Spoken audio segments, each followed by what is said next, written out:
He said, I'll love you till I die. You know, you forget all that stuff, and then you think back. Picture the hushed lights of the Grand Ole Opry flickering over a casket, draped in white roses. The place was packed to the rafters with velvet jackets, bejeweled belt buckles, and hearts hanging by a string. When Alan Jackson stepped up to the lone mic and poured those first ragged lines of "He Stopped Loving Her Today," every throat in the pews tightened. A song radio programmers once labeled "too sad to sell" suddenly felt immortal. And in that charged hush, people remembered that even the most dust-covered classics can roar back like thunder if someone dares to sing them straight. That moment didn't just honor George Jones, it threw open a secret door to a time capsule stuffed with forgotten stories, shelved vinyl, and faded lyric sheets. It asked an uncomfortable question.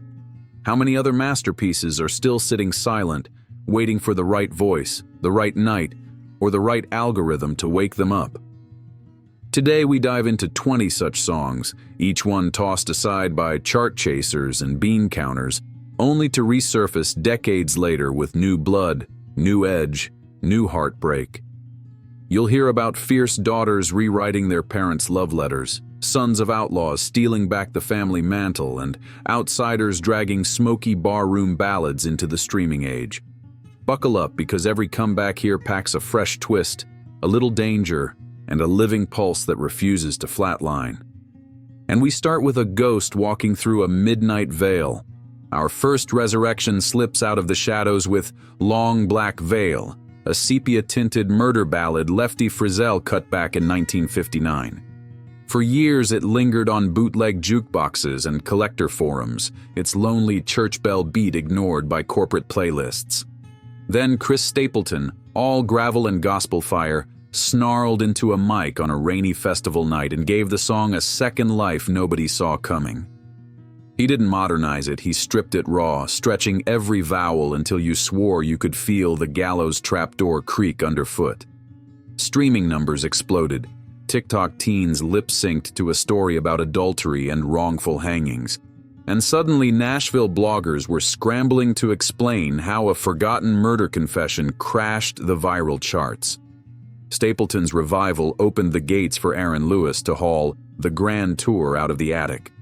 George Jones originally recorded the track as a slow walk through an empty house, each room echoing with heartbreak. By the time Lewis grabbed it, the singer had traded the possum's velvet ache for nicotine growl, ripping open drywall that had sealed over decades of sorrow. Young rock fans who'd never heard a pedal steel before were tweeting about that country song that feels like a haunted house. In bar rooms across the Midwest, singers started closing sets with these two ghosts, discovering that when you let the pain breathe, audiences lean forward instead of scrolling away. Call it heartbreak alchemy. Dust plus devotion equals a brand new spotlight. And if Lineage mattered in the last verse, wait until bloodlines collide in our next revival. No family has wrestled with echoes louder than the Williams clan. When Hank Jr. joined Alan Jackson on stage for a hushed rendition of "I'm So Lonesome I Could Cry," it felt as though the blue yodeler himself slipped through the monitor mix, grinning at the spectacle of his own sorrow hitting fresh ears. The duet didn't chase radio spins. It was released straight to live stream, letting fans screen grab the tear that slid down Hank Jr.'s beard as he confessed he still talks to his daddy's vinyl. That single drop of salt water spread faster than any label ad buy, proving authenticity travels at the speed of Wi-Fi. In the same spirit, Willie Nelson and Chris Christopherson cracked open "Help Me Make It Through the Night" like a midnight bottle nobody was supposed to touch.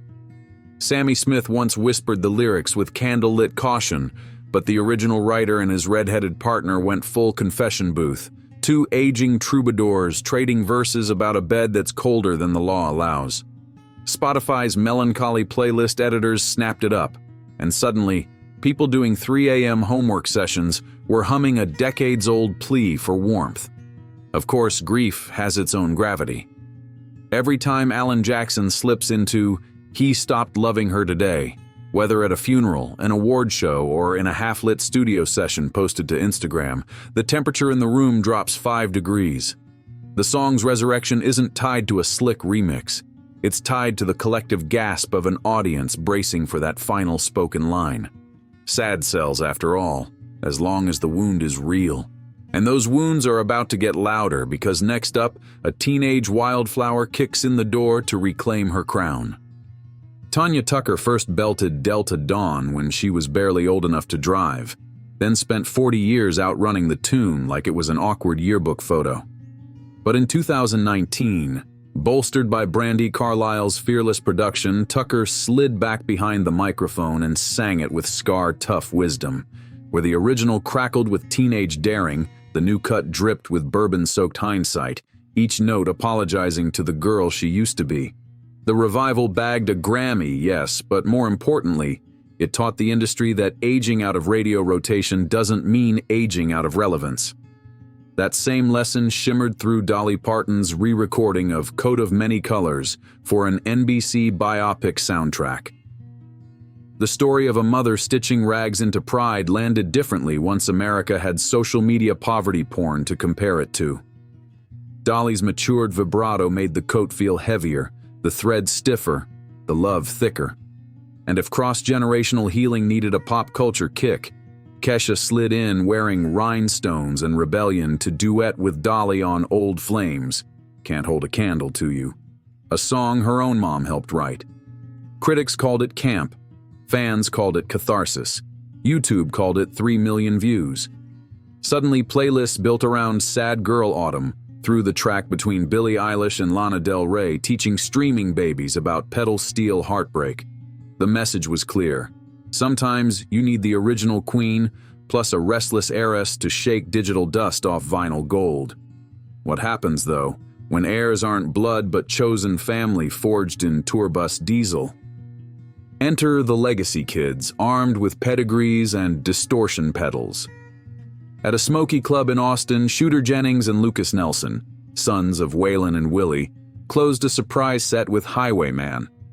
They kept the wandering soul verses intact, but welded a crunchy guitar solo where the original floated orchestral strings.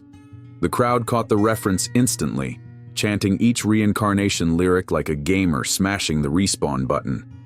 A bootleg clip hit Reddit the next morning, and suddenly every festival promoter with a gray streak wanted those sons of Outlaws on the marquee. A similar crossfire of tradition and reinvention blazed when Willie joined Trisha Yearwood to revive 7 Spanish Angels. They traded lines with the ease of old pen pals, while a gospel choir swelled beneath them, turning the dusty border ballad into a cathedral showdown.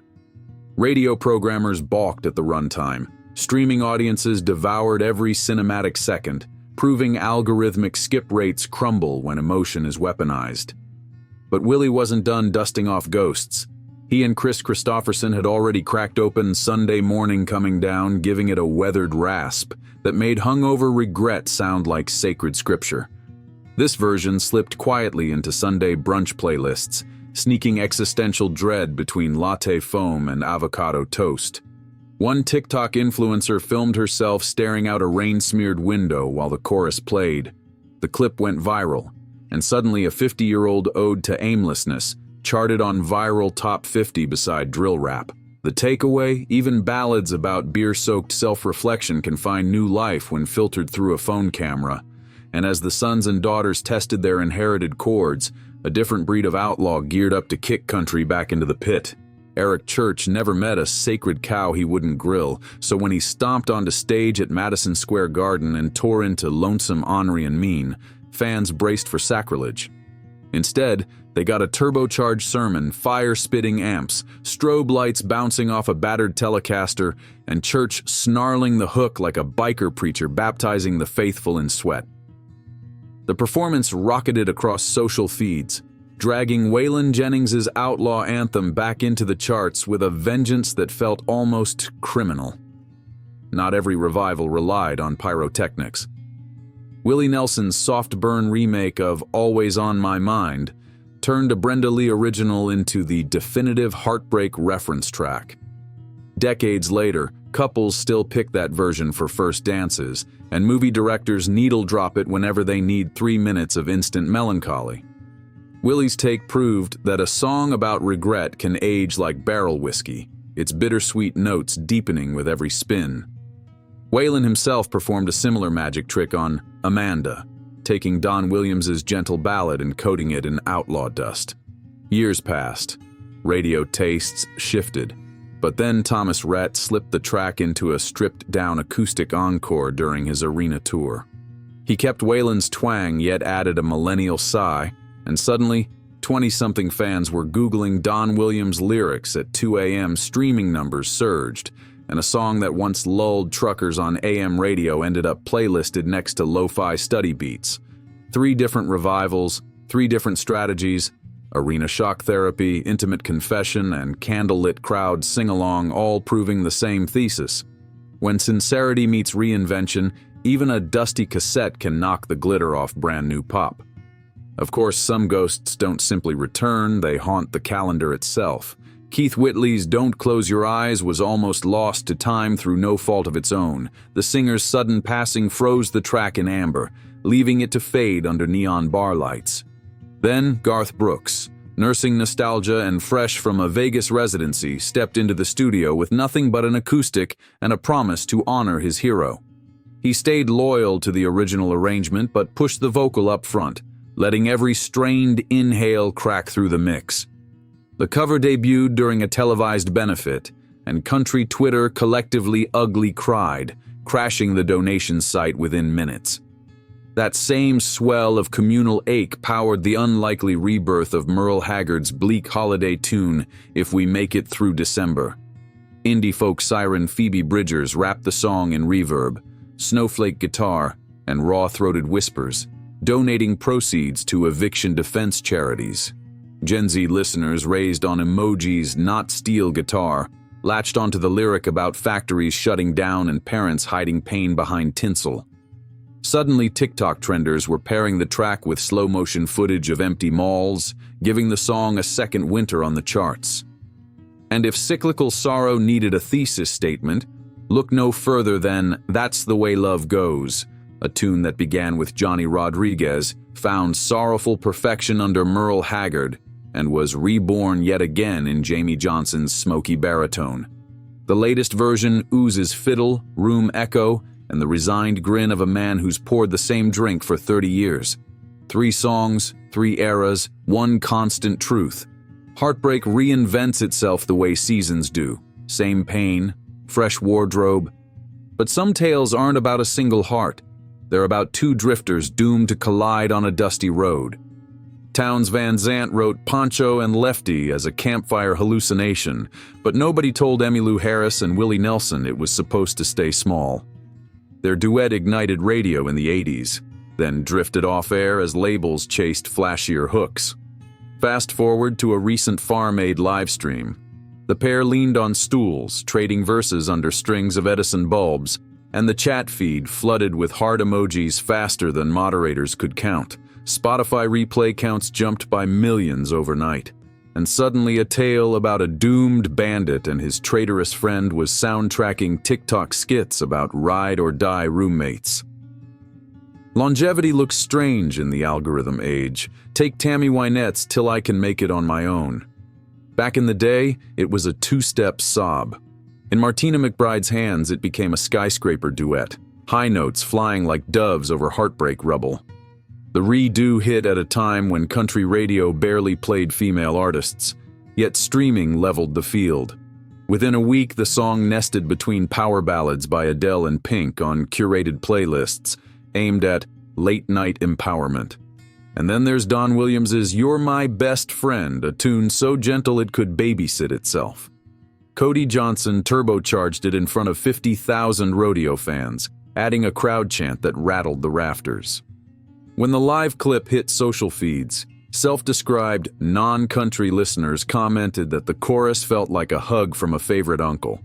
Playlists labeled Positive Vibes and Feel Good Friday snapped the song up, proving tenderness can scale stadiums just as effectively as pyrotechnics. So if you're keeping score, dusty outlaw parables, powerhouse duets, and wholesome vows all found fresh wind, different lanes, same highway to the heart.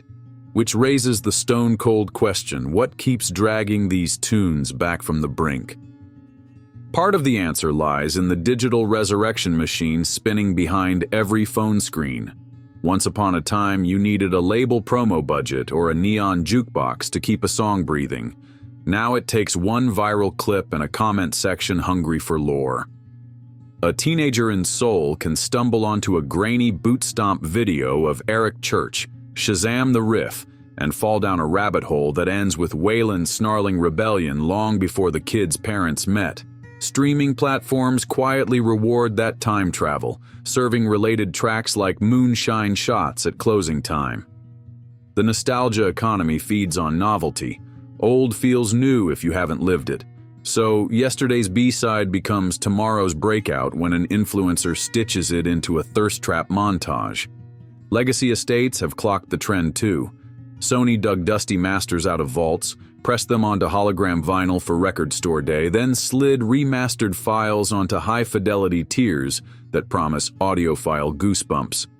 Younger producers sample the steel guitar intro, lace it under trap hi-hats, and rack up playlist placements labeled Country Trap Slow Burn. Meanwhile, storytellers on YouTube mine every lyric for scandalous subtext. Was Lefty's faceless woman smuggling coke across the border? Did Pancho's silver pistol actually belong to a cartel boss? None of those rumors need proof, they just need intrigue. And intrigue fuels watch time, the currency ruling the algorithm throne. The cycle renews itself. A video essay spikes curiosity. Curiosity drives searches. Searches boost streams. Streams lead to tour bookings where a grizzled legend brings out a neon-bright up-and-comer for a surprise duet, and the handshake between generations triggers another viral clip. In that perpetual motion loop, country music morphs into a living archive, part museum, part mosh pit, where forgotten tunes trade dust for data and come back stronger than ever. So where does that leave you, dear listener, who just sprinted through 6 decades of heartbreak, rebellion, and redemption in 10 minutes? Maybe you grew up thinking country was all beer adverts and tractor jams, or maybe you were raised on crackling AM sing-alongs in the back seat while your parents tried to drown their own arguments. Either way, you just watched 20 forgotten songs shake off cobwebs, slip into new jackets, and prove they can still outpunch auto-tune chart bait. Every revival started with a risk. Chris Stapleton ignored gatekeepers who claimed murder ballads don't stream. Tanya Tucker trusted a younger producer to scrape rust off Old Glory. Shooter Jennings and Lucas Nelson honored their dads by mangling the rule book instead of photocopying it. Garth Brooks, Phoebe Bridgers, and Cody Johnson wagered their brand capital on pre-digital anthems and banked pure credibility. Willie keeps rewriting regret like a poet chiseling stone. Martina lets Tammy's torch burn hotter than ever. Jamie Johnson slow rolls a fiddle line that makes neon bar lights look like stained glass. Even TikTok influencers can't break the spell when a classic's chorus drops on loop. That's your cue. Next time your feed feels stale, scroll backward instead of sideways. Hunt the misfiled, the out of print, the songs your algorithm forgot. Build a playlist that leaps from crystalline remasters to shaky bootlegs. Share the link and watch friends DM, "Where has this track been hiding?" Tell them the truth. It was never gone, only waiting for someone curious enough to press play. In a world ruled by 24-hour content cycles, resurrecting old art is the most rebellious click you can make. So tap like, smash subscribe if you haven't already, and drop your buried treasures in the comments. Your suggestion might spark the next great country comeback, and we'll be there, phones glowing, ready to sing along to a ghost that just found new breath.